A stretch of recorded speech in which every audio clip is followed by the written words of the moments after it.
This is the Fundamental Escape Podcast with your host, Mark Fitzgerald. I'm David Werba, and this is episode 7. So, Mark, we're up to about 1,000 plays on the show, which is very cool. I'd like to thank the listeners for hanging around. We also set up a Facebook page for the podcast, which is facebook.com/fundamentaliscape. And we make posts there about our upcoming guests, so you can ask questions that we can ask them in the show. So get involved. Our guest on this show today is Reba Riley, who is the author of the new book, Post-Traumatic Church Syndrome. Hopefully I said that right. But Mark, we had some sound issues when she was actually defining that phrase. So do you want to just repeat the definition right now? Yeah, sure thing. So this is essentially a dictionary type definition that she came up with herself, which is featured in the book. So post-traumatic church syndrome is a noun, a condition of spiritual injury that occurs as a result of religion, faith, and or the losing, leaving, or breaking thereof. 2, the vile, noxious, icky, and otherwise foul aftermath of said spiritual injury. 3, a serious term intended to aid serious spiritual healing without taking itself too seriously in the process. Very cool. Yeah, Mark, I want to talk about the effect that your belief systems can have on your health. Reba mentioned in this interview and also in her book that she was having health problems leading up to the writing and the release of her book, and that she's actually feeling much better now. I thought this was pretty interesting. A person's spiritual beliefs, if they're struggling with them, this can lead to physical health problems. And it's the same thing with a bad relationship or unresolved issues with your family, friends, your job. It actually has a physical manifestation in your body if there's a constant internal struggle with your belief system. Is this something that you thought about yourself too, Mark? Oh, absolutely. A lot of Reba's story resonated with me for obvious reasons, as we've discussed on the podcast. We both had very, very religious upbringings and, yeah, very similar stories in the types of environment we grew up in, as I say. One of the things I like that she sort of points out, and one of the things she does in the book is essentially reframe some of the language around her spirituality. Like she talks, for example, about even the term God becoming this heavy word that felt like a punch in the stomach. That's what she says.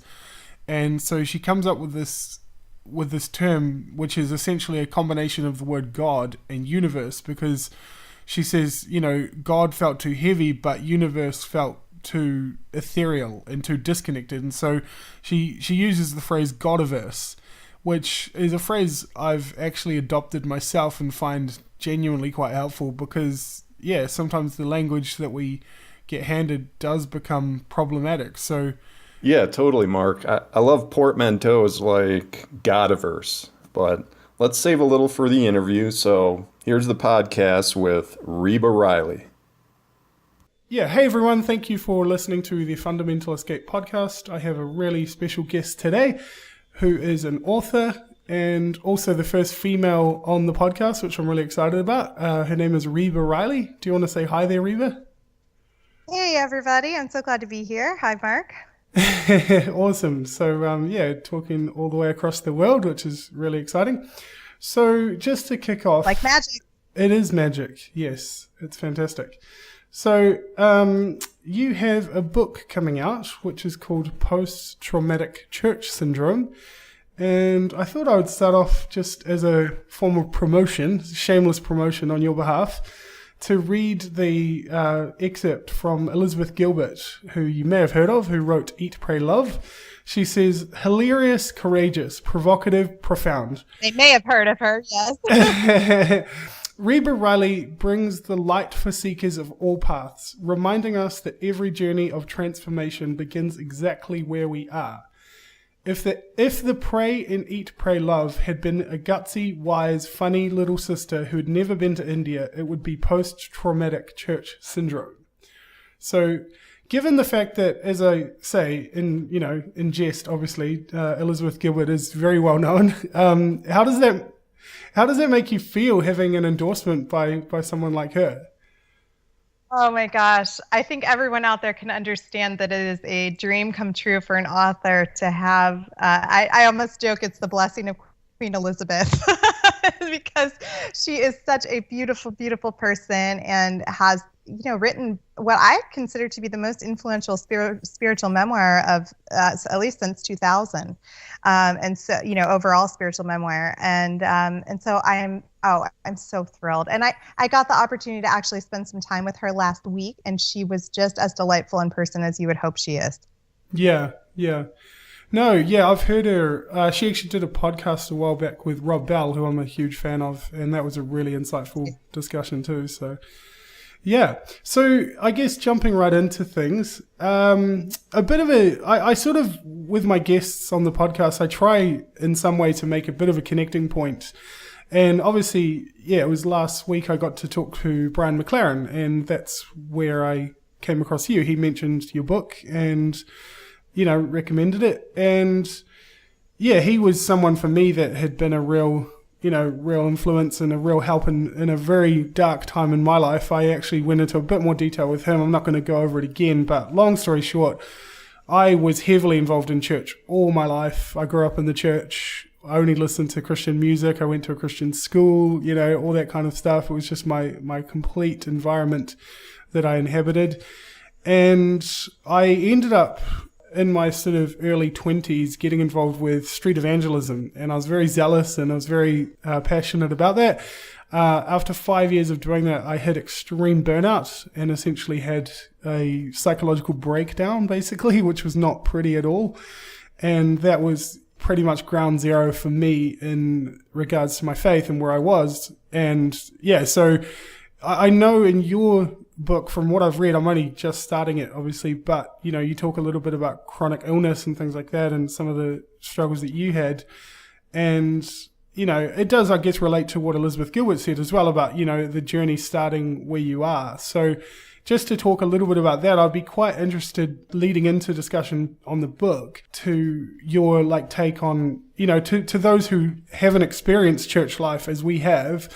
How would you sort of explain the whole church evangelical world to an outsider in a nutshell? Well, I would say if you can imagine your entire life being built on Jesus and about Jesus. For most people growing up, at least in the States, and I would assume in New Zealand and other parts of the world, church or Jesus is a part of their life. What percentage is probably based on what denomination they're currently involved in. But for people like you and I, that's not the case. It is that Jesus and church and that religion and that relationship with God are the gravity that holds your life together. Right. Would you agree with that? Oh, absolutely. Absolutely. Yeah. And so when you walk away from that, or rather the way that I say is I didn't really leave my faith left me behind. Yeah. When that happens, you lose the gravity in your personal universe, because you lose not only your social structure and, potentially family relationships and friend relationships, and it's not just that. You're losing a lot of your identity, who you are, where you're going, your reason for living. If your reason for living, if street preaching is to evangelize, right? Yeah, exactly. Exactly. Yeah. And so, right. And so if your reason for walking around every day and getting out of bed in the morning is because you need to go save people for Jesus, Yeah. and all of a sudden you realize that that's not your reason for living, then it's very true that you actually can lose your reason for living. Because it's so ingrained. And so, thankfully I was never depressed to the point of being suicidal about it, but people do become that, because when you have a reason that you're living and you no longer have it, it creates all kinds of trauma.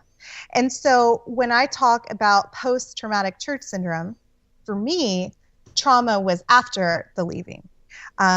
For some people, they have the trauma while they're still in the church because they've gone through something very, very destructive within that framework. And for some people, it's like with me when I walked away and I lost all that gravity and I had to rebuild my life from scratch. Yeah. Oh, no, I can totally resonate with that idea of rebuilding your life. I mean, this is one thing I said to Brian McLaren where, when things kind of collapse for me, the way that I describe it is all the bricks that you've built your life with are just crumbled to pieces, and you have, you literally can't just build again and just keep going. I mean, you've got this whole new world to sort of navigate. Yeah. And it is, and traumatic is the word. And I mean, even when Brian mentioned the title of your book to me, I was like, whoa, I have to read that book. Oh my goodness. Like, even just the title, I was like, that's so true, because we talked about how, some of the ideas we get handed within the church are so traumatic and so formative in the way they shape us. And we don't even realize, because we don't have that objectivity until, something happens that kind of causes us to step away or things like that. And, I mean, it's really difficult sometimes. And I think, there is a massive, quite dramatic. Yeah, there is a massive need for voices like yours and what you're saying. And, even with what I've read and seen so far, I just kind of, jotted down some thoughts about my description of what I think. And I think, you're very honest and raw and vulnerable, and you're articulate, and obviously you're funny as well, which is cool. And it makes it very palatable. And you're someone that, I do my best. You're someone to me that is clearly on a journey. And that is a word that is lacking in my mind hugely within the church, because, I know you talk about that idea of that all or nothing approach, where it's like you can have all of this or you can have none of it. And we don't give ourselves space to journey. We don't give ourselves space to stumble through the dark times and to be weak and to be human almost. I mean, I love where you start the book, because you start essentially in a bar, talking to someone in a bar, having a drink. And that's completely like counter to the world you grow up in the church. And it's just like, that setting is just so beautiful to begin the journey, because it's like, okay, this is different. So yeah. Well, yeah, and I think I'd like to let people know that even the title is post-traumatic church syndrome. This is a story of healing and humor and restoration and transformation. It's not me complaining about my upbringing at all. It's basically not at all. It's the story of my 29th year, and I'm 33 now, so we're talking about 4 years ago, when I found myself chronically ill, very, very ill, unable to be diagnosed by physicians, and also spiritually traumatized by what I call post-traumatic church syndrome. Yeah. And I had been trying to, deal with my physical illness for years and years, and it was just getting worse, and they were telling me it's in my head. And so the spiritual journey actually began, as I think it does for many people who go through illness, because my body forced me to face my spirit. Yeah, and so the way that I decided to face it was by experiencing 30 religions before I turned 30, and doing these site visits, not because I was trying to find a religion, because I wanted to find healing. And so what people will experience that are reading this book is going on this journey with me, this journey of healing. And I'm not going to ruin it, but I am here today. So I did make it through. Yeah, I guess I did make it through. Yeah, I suppose, like, if you can, to go through your definitions of the post-traumatic church syndrome, if that's okay. Oh, of course. Yeah. No, I don't have it in front of me, but I did write it, so hopefully I'll be able to. Oh, I actually have them in front of me, so I can read them if you prefer. We'll see how I do. Post-traumatic church syndrome is a noun, and it is, number one, a condition of spiritual injury that occurs as a result of religion, faith, or the losing, leaving, or breaking thereof. Two, the vile, noxious, and otherwise foul aftermath of said injury. And three, this is important, a serious spiritual healing that does not take itself too seriously in the process. Yeah. Wow, that's how'd awesome. I do? No, you did. Yeah, that was not 100%, but it was pretty good. You missed a couple of words, but that was okay. It's all right. It's all part of the process. You're human. But I have to admit, I watched that one video that you talked about brokenness, and you said, this is why brokenness is beautiful. Being broken means you have cracks for love and light to shine through.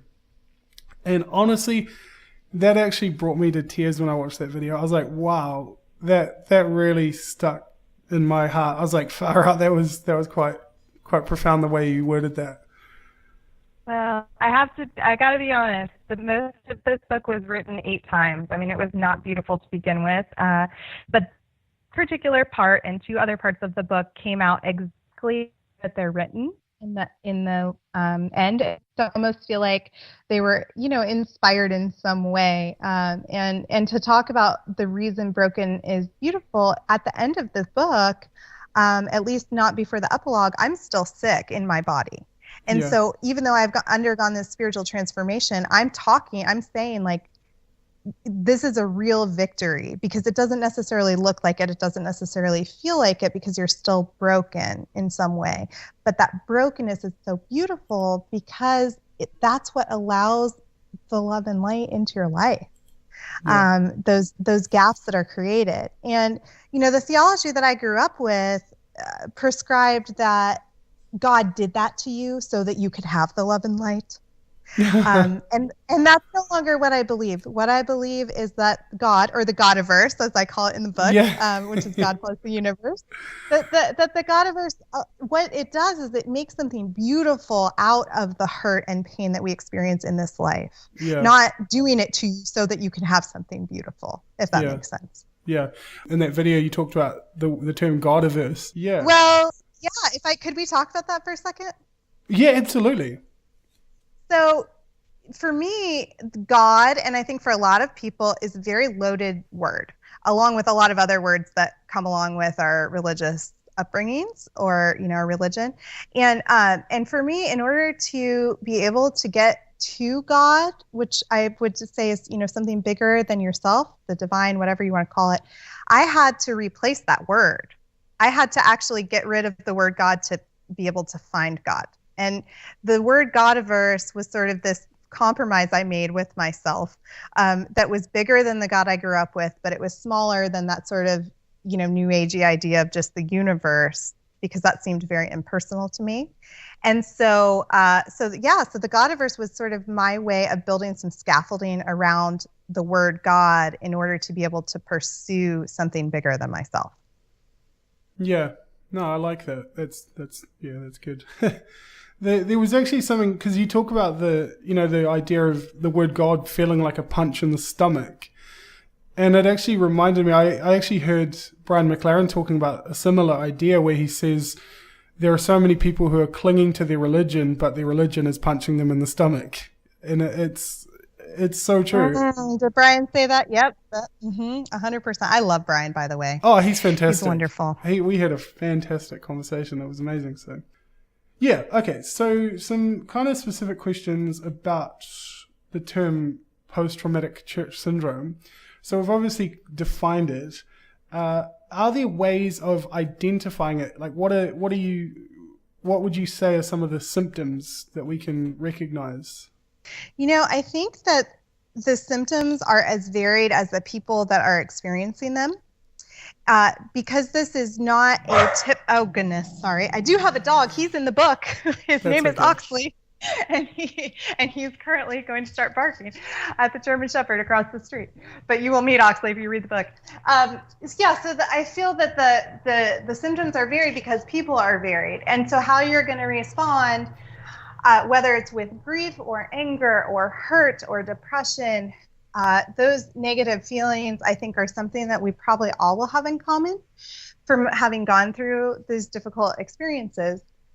But then, some people have, just all kinds of symptoms. I've heard everything from, kind of physical manifestations of it to not being able to go into a church, which was definitely one of mine, to kind of, falling apart if you even tried to have a conversation that was spiritual. And so I think, the term post-traumatic stress syndrome, it's kind of my gift to the world. It's like, how do you explain what I've been through, and not just me, but this common set of experiences in 4 words, and that's it. But within that, it's going to be individual to the person. And another clarification point is that this is not a medical diagnosis. I'm not a mental health professional. I'm not a doctor. What post-traumatic stress syndrome is it's a way to describe something that many of us have gone through, but we didn't have an easy way to talk about. Yeah. And similar to empty nest syndrome, for example. It's not a medical diagnosis, but we know what we're talking about when we say that. Yeah. Yeah, no, I feel like what you've done, like you see it, is essentially that you've given a title and an articulation of something that a lot of people have known they've been suffering with or dealing with, but you've just put a name to it. Would that be a fair? Yeah. Yeah, 100%. But are there some things, I mean, obviously with, your experience, I mean, you kind of went on this crazy journey of like experiencing all these different religions and whatnot. But are there some sort of practical thoughts or I guess wisdom you could impart, no pressure, to fix us all. No. Fix us. Right. Read the book. Yeah, no. Like, I mean, I'm just wondering what your thoughts are. Like, obviously, to bring an issue to light is one thing, but to kind of go, okay, where to from here? Where do I even start? So to someone who might read your book and go, wow, and really resonate with it, are there, I mean, I don't know because I haven't read the whole book either, but, are there things within the book that kind of point towards some practical steps that people can take? As far as practical steps go, I think the best thing that I could recommend to people that is not my book is Kathy Escobar has a book called Faith Shift. And in her book, she talks about the different stages that people go through, sort of like, we talk about the stages of grief. And she really outlines really succinctly and very, very well the stages that people go through who are leaving their faith. So I can highly recommend that. I think reading my book, the reason that it will help people is not necessarily because it's not a self-help book, except in the sense that I helped myself. Right. And so I think what people will see is that I was willing to put one foot in front of the other and start on that journey and stick with the healing process, even when it wasn't easy or fun. And I feel that, anybody who's been in therapy of any kind understands that therapy itself is not necessarily fun. Any type of healing is not necessarily fun. But it's a process, and you have to honor that process. And so I think what people will see in my book is me going through different stages of healing and coming out the other side, if that makes sense. So, as far as like the commonalities and actual practical steps and all those things, I'm going to have to step back from that and say Kathy Escobar and Faith Shift. But as far as like, for me, I think I learned so much from, Elizabeth Gilbert and Eat, Pray, Love of her healing journey that enabled me to go on my own. And so what I hope is that my book gives people permission to go on their own journey, whatever that looks like, and to give themselves permission. That's a really important thing, not only to go on the journey, but to find your own conclusions, not the conclusions that were given to you, and to just, really give yourself permission. Yeah, no, it's interesting. And I think I'm pretty sure you'll agree with me here, but, we live in a world, obviously, where there is this kind of divide and, we have like science versus religion, and there's all these like prominent atheists out there who are basically just going, oh, forget all this religion, just completely disregard it and come be rational with us and be logical. Whereas we know that that's a nice idea, but at the same time, people need to go through their process and they need to, to just kind of switch things off. Like you said, that process, I like the way you talk about religion leaving you or faith leaving you as opposed to, you leaving it, because I can definitely testify to that reality for myself. It's not like you can't just wake up one day and go, oh, I'm going to completely switch all this faith thing off and just kind of go the other way. It doesn't sort of work like that. And I think that's why, and I've had experience with people that I've met, they've walked away essentially from faith because of that whole punching in the stomach idea, I suppose.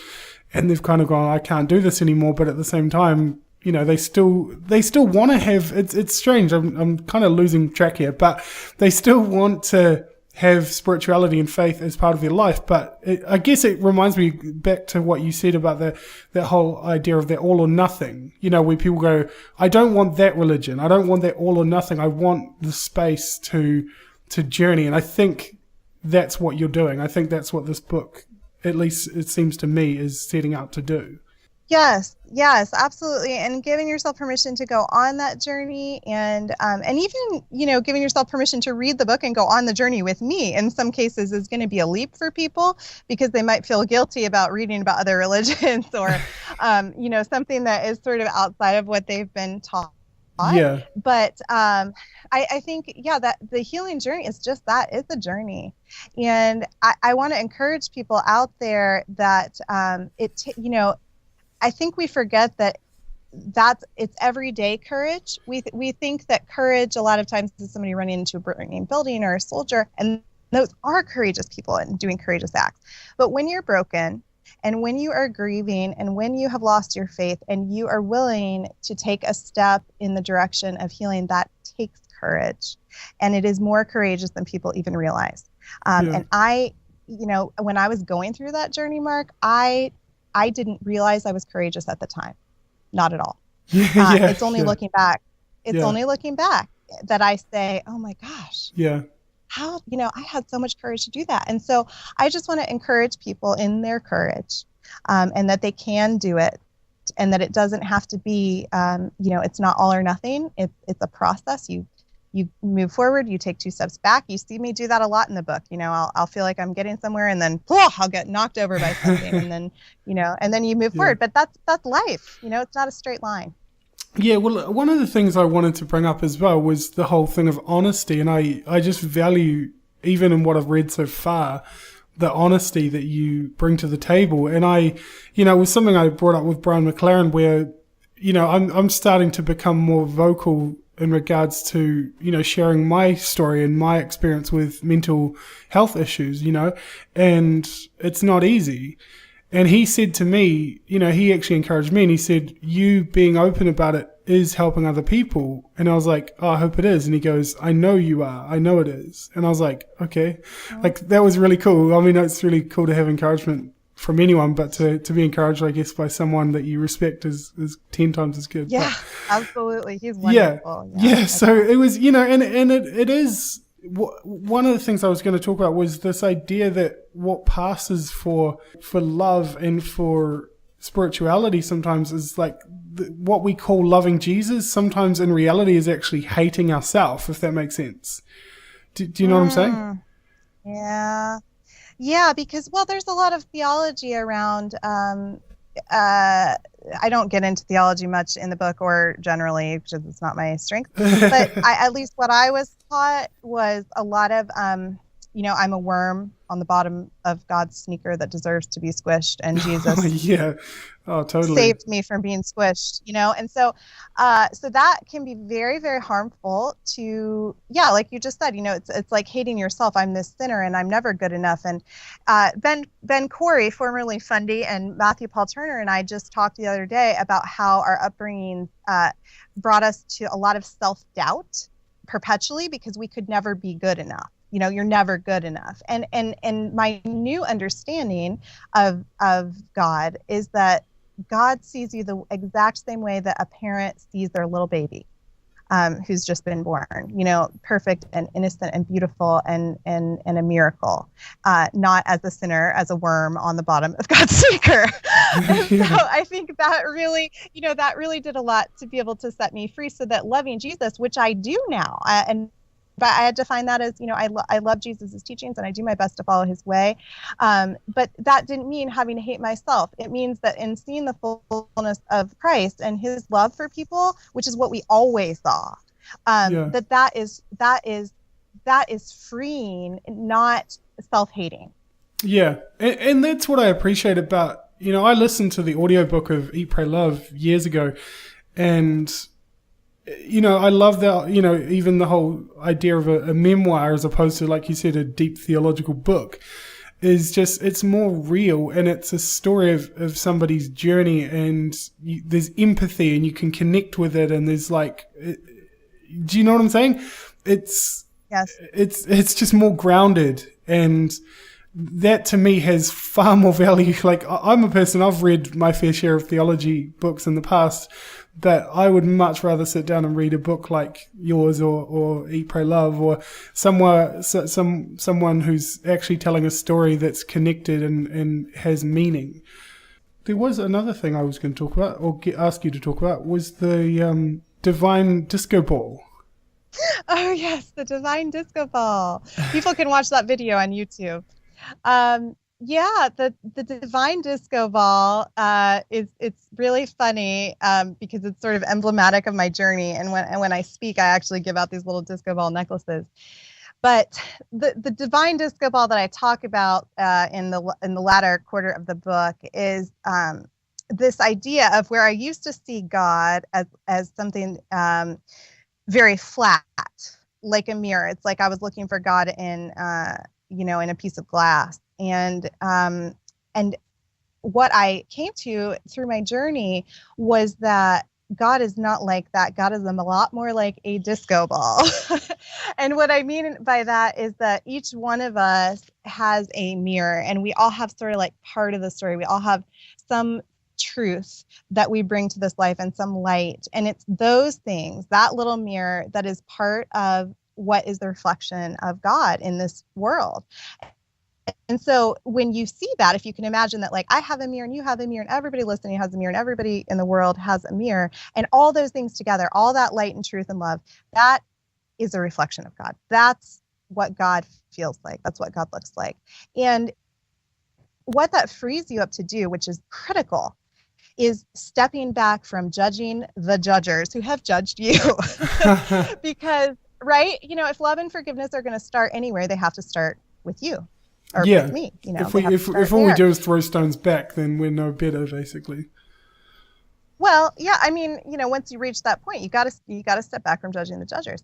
And even after I had healed to a point, I wasn't able to do that until I recognized that, for example, the guy who tells me I'm, a heretic and I'm leading everyone to hell and I should die.